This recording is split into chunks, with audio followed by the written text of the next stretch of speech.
എൻ്റെ എല്ലാ കുട്ടികൾക്കും നമസ്കാരം. അപ്പോൾ ഇന്ന് മുതൽ നമ്മൾ LDC LGS എന്നുള്ള എക്സാമിന് വേണ്ടിയിട്ടുള്ള പ്രിപ്പറേഷൻ തുടങ്ങുകയാണ്.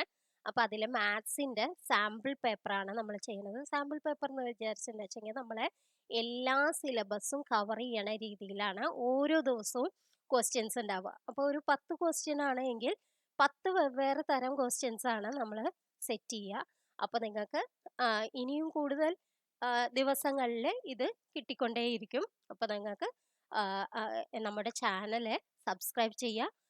നോട്ടിഫിക്കേഷൻ വരാൻ വേണ്ടി ബെല്ലൈക്കൺ ഒന്ന് ഓൺ ചെയ്തിടുക. അപ്പോഴേ നിങ്ങൾക്ക് അതിൻ്റെ നോട്ടിഫിക്കേഷൻ വരികയുള്ളൂ. ഇനി ഫസ്റ്റ് നിങ്ങൾ ചെയ്യേണ്ടത്, നിങ്ങൾക്ക് അറിയാവുന്ന ക്വസ്റ്റ്യൻ ആണെങ്കിൽ നിങ്ങൾ തനിയെ ചെയ്യുക. അല്ല അറിയാത്തതാണെങ്കിൽ നമ്മൾ ചെയ്യുമ്പോൾ കൂടെ ചെയ്യുക. അത് കഴിഞ്ഞ് നിങ്ങൾക്ക് ആൻസർ കിട്ടുമ്പോൾ ആദ്യം ചെയ്തവരെ നോക്കുക, അതാണോ കിട്ടിയിരിക്കുന്നത്. അങ്ങനെയാണ് നിങ്ങൾ പഠിക്കേണ്ടത്. അപ്പോൾ ഓരോ ദിവസവും നമ്മൾ എല്ലാ സിലബസും കവർ ചെയ്ത് പോണ രീതിയിലാണ് നിങ്ങൾക്ക് ക്വസ്റ്റ്യൻസ് തരാൻ ഉദ്ദേശിക്കുന്നത്. അപ്പോൾ ഫസ്റ്റ് ക്വസ്റ്റ്യൻ നോക്കിയോളൂ. 5 സംഖ്യകളുടെ ശരാശരി 30 ആണ്.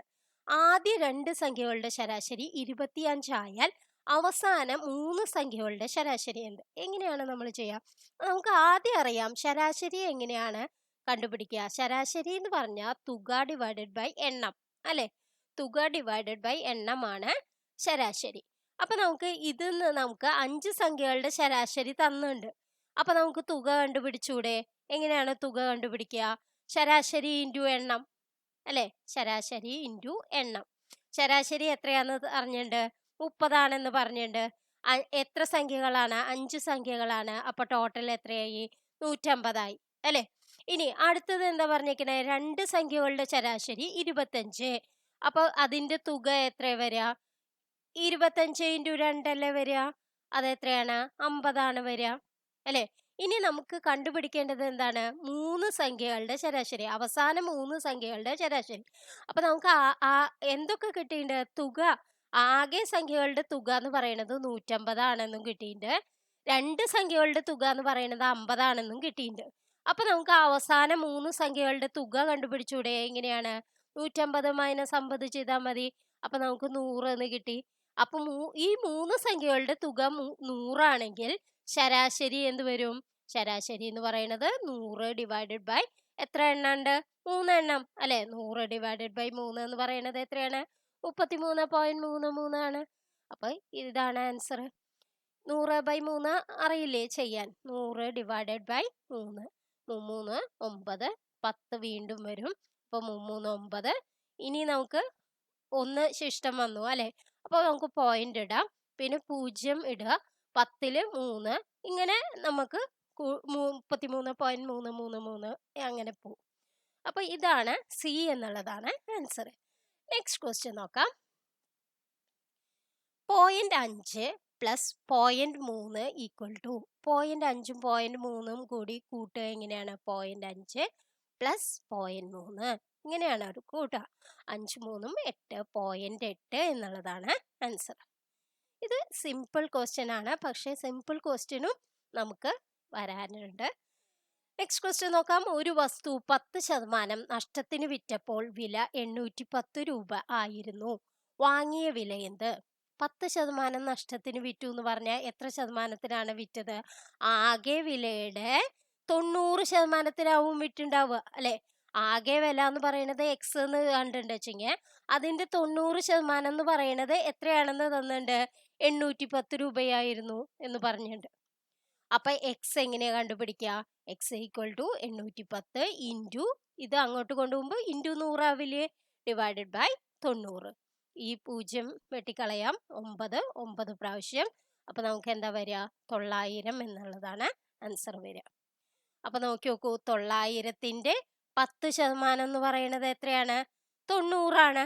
ആ 90 മൈനസ് ചെയ്താൽ നമുക്ക് വിറ്റ വില കിട്ടി അല്ലെ. 900-ന്ന് മൈനസ് 90 ചെയ്തപ്പോൾ 810 കിട്ടി.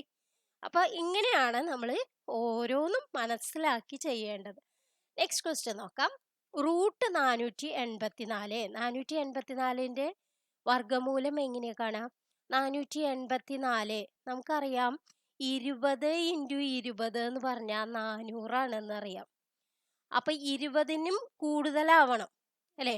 അപ്പൊ ഇനി ഇവിടെ ഒറ്റയുടെ സ്ഥാനത്ത് എന്താണ് 4 അപ്പൊ നമുക്ക് എന്ത് വരാം? ഒന്നുമില്ല വെച്ചെങ്കിൽ 2 വരാം, അല്ലെങ്കിൽ 8 വരാം. 8 8 64 എന്നുള്ളതിൽ 4 വരും. അപ്പൊ 2ഓ 8ഓ ആണ് വരിക. അപ്പൊ ഇവിടെയുള്ള ആൻസർ നോക്കൂ, 22 അപ്പൊ അതാണ് ആൻസർ ആവാൻ സാധ്യത. ഇനി നിങ്ങൾക്ക് സംശയം ഉണ്ട് വെച്ചെങ്കിൽ 22 × 22 ഇങ്ങനെ ചെയ്തു നോക്കുക. അപ്പൊ നിങ്ങൾക്ക് 484 എന്ന് കിട്ടും. അപ്പൊ നമുക്ക് എന്താണ് ആൻസർ കിട്ടി അല്ലെ? 484. അല്ലെങ്കിൽ നിങ്ങൾ എന്ത് ചെയ്യണം? 484നെ ഘടകങ്ങളാക്കുക. എങ്ങനെയാണ് ഘടകങ്ങളാക്കുക? 2 പോവും അല്ലെ? 2 4 2 ഇനിയും 2 പോവും. അത് എത്രയാണ്? 1 2 1. ഇനി ഏതാ പോവാ? 2 4 2. ഇനി ഏത് പോവും? 1 2 1 അല്ലേ? അപ്പൊ ഏത് പോവും? ഇനി 11 പോവുക. 11 11 ആണ് 121. അപ്പൊ 11 11 1 അല്ലേ?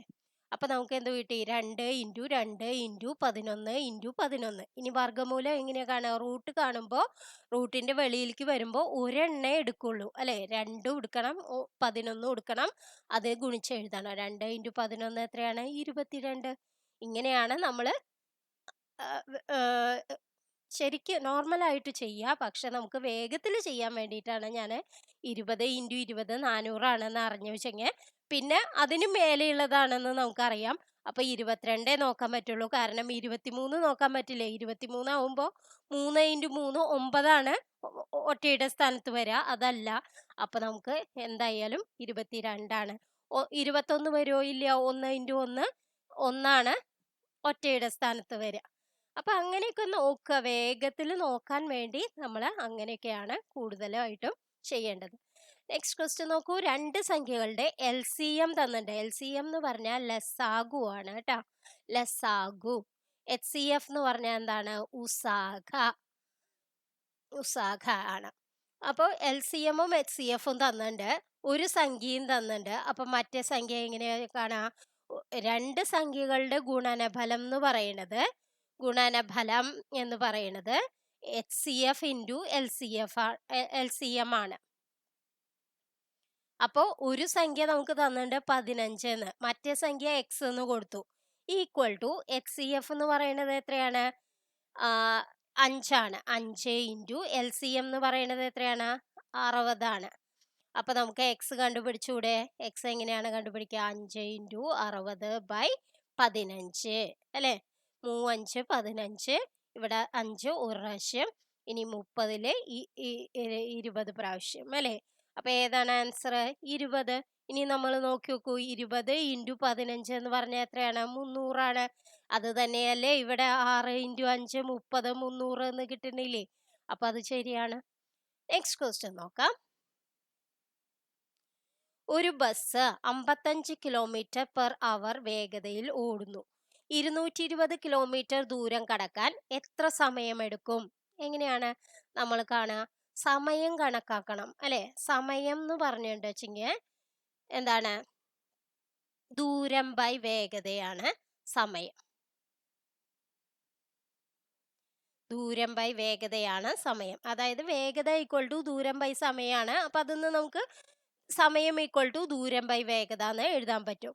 അപ്പൊ സമയമാണ് നമുക്ക് കണക്കാക്കേണ്ടത്. ദൂരം എത്രയാണെന്ന് പറഞ്ഞിട്ടുണ്ട്? 220 കിലോമീറ്റർ ആണെന്ന് പറഞ്ഞിട്ടുണ്ട്. ഡിവൈഡഡ് ബൈ ഇത് km/h തന്നെയല്ലേ നോക്കണം, അല്ലെങ്കിൽ നമ്മൾ മാറ്റേണ്ടി വരും. കാരണം എന്താണ്? കിലോമീറ്ററിലാണ് ഇത് തന്നിരിക്കണേ. ഇനിയിപ്പോ m/s ആണ് തന്നിരിക്കണേ വെച്ചെങ്കിൽ ഇതിനെ മീറ്റർ ആക്കേണ്ടി വരും കേട്ടോ. 220 ഡിവൈഡഡ് ബൈ 55. ഇതില് 11 5 ആണ് 55. ഇവിടെ എന്ത് വരും? 4 5 20 4 5 20 അല്ലെ? 11ല് 44ല് 4 പ്രാവശ്യം. അപ്പൊ എന്താണ്? 4 അവർ എന്നുള്ളതാണ് ആൻസർ ആയിട്ട് വരിക. ഇനി നെക്സ്റ്റ് ക്വസ്റ്റ്യൻ നോക്കാം.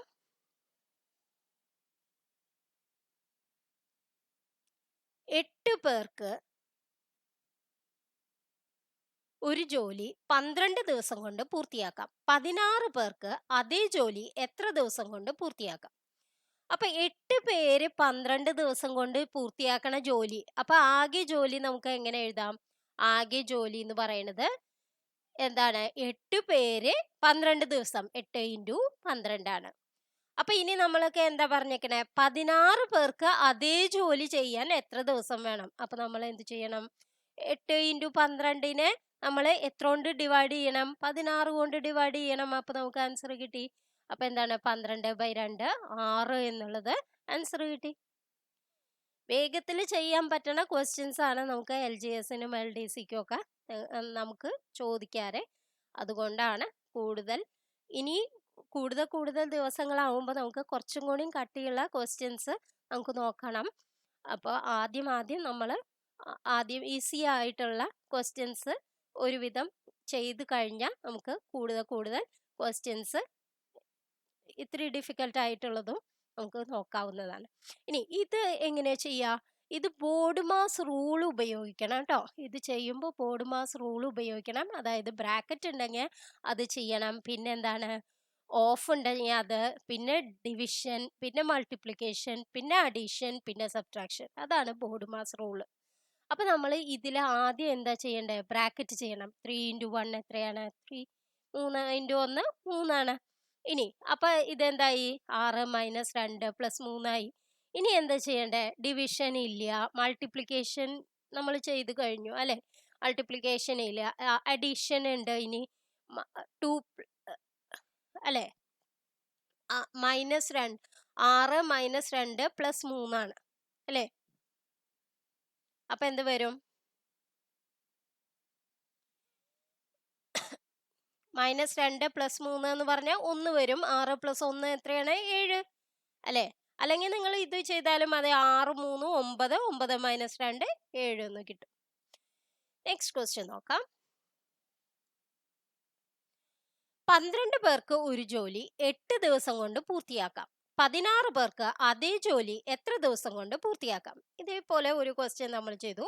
അപ്പൊ ആകെ ജോലി നമ്മൾ കണ്ടുപിടിക്കണം. 12 പേർക്ക് ഒരു ജോലി 8 ദിവസം കൊണ്ട്. അപ്പൊ 12 ഇൻറ്റു 8 ആണ് ആകെ ജോലി അല്ലെ? ഇനി 16 പേർക്ക് എത്ര ദിവസം കൊണ്ട്? അതായത് ഡിവൈഡഡ് ബൈ 16. അപ്പൊ എത്ര വരും നോക്കൂ? 2. 12/2 6. ഇത് തന്നെയാണോ നേരത്തെ ചെയ്തതെന്ന് അറിയില്ല. ശരി, ഓക്കെ. ഇങ്ങനെ ആണ് ഈ ക്വസ്റ്റ്യൻ ചെയ്യുക. ഇനി അടുത്ത ക്വസ്റ്റ്യൻ നോക്കാം. ലാസ്റ്റ് ക്വസ്റ്റ്യൻ ആണ്. ഒരു ബസ് 40 km/h വേഗതയിൽ ഓടുന്നു. 120 കിലോമീറ്റർ കടക്കാൻ എത്ര സമയം എടുക്കും? എങ്ങനെയാണ്? നമ്മൾ പറഞ്ഞു സമയം ഈക്വൽ ടു ദൂരം ബൈ വേഗതയാണ്. അപ്പൊ ദൂരം എത്രയാണ്? 120 ഡിവൈഡഡ് ബൈ വേഗത എത്രയാണ്? 40. അപ്പൊ എത്ര വരും? 0 ക്യാൻസൽ ചെയ്യാം അല്ലെ? 12/4 എത്രയാണ്? 3. അപ്പൊ 3 അവർ എന്നുള്ളതാണ് ആൻസർ ആയിട്ട് വരും. അപ്പൊ ഇന്നത്തെ വീഡിയോ നിങ്ങൾക്ക് എല്ലാവർക്കും ഉപകാരപ്രദമായി എന്ന് വിശ്വസിക്കുന്നു. ഉപകാരപ്രദമായെങ്കിൽ ലൈക്ക് ചെയ്യാനും കൂടുതൽ വേണമെങ്കിൽ കമന്റ് ചെയ്യാനും നിങ്ങൾ മറക്കരുത്. നിങ്ങളുടെ ഓരോ ലൈക്കും ഓരോ കമന്റുമാണ് എനിക്കുള്ള ഊർജ്ജം. അപ്പോഴാണ് കൂടുതൽ ക്വസ്റ്റ്യൻസ് നിങ്ങളിലേക്ക് എത്തിക്കാൻ സാധിക്കുന്നത്. പിന്നെ പ്രീവിയസ് ഇയറിലുള്ള എല്ലാ ക്വസ്റ്റ്യൻ പേപ്പറും ഒരുവിധം നമ്മളുടെ ചാനലിൽ അപ്ലോഡ് ചെയ്തിട്ടുണ്ട്. പ്ലേലിസ്റ്റിൽ പോയാൽ നിങ്ങൾക്ക് കിട്ടുന്നതാണ്. അതെല്ലാം നോക്കി പഠിക്കുക. Thank you for watching.